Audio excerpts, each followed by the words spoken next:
street 90 comes in handy, because we can take the street 90 and get as close as we can to the valve, because the street 90 will go up inside of it.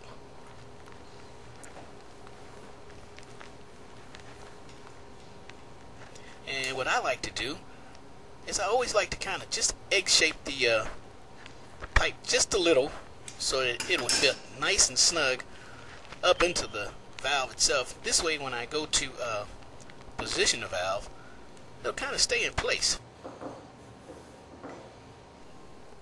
Now, by egg shaping the fitting, it makes it easy for the valve and the fittings and the pipe to kind of stay in place to where they just don't fall out of one and just dangle all over the place.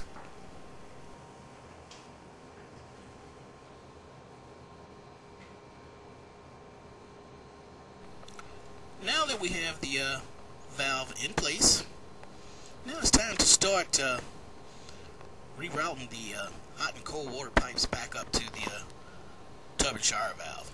So we're going to do that now.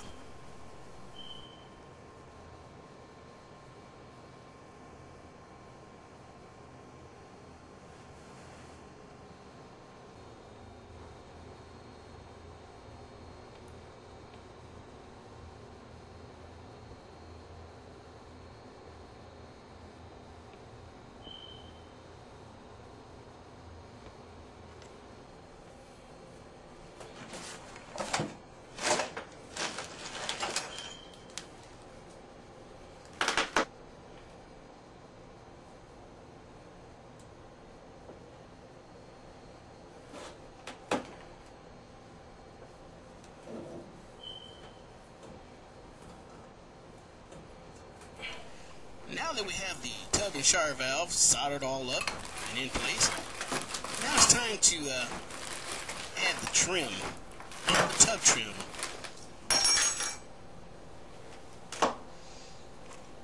First, let's put the cartridge back in place, and we have our clip to hold the cartridge in place.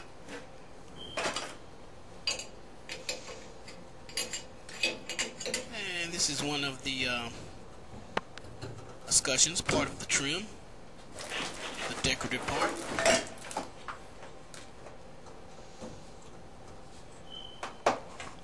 Now we have the cover plate.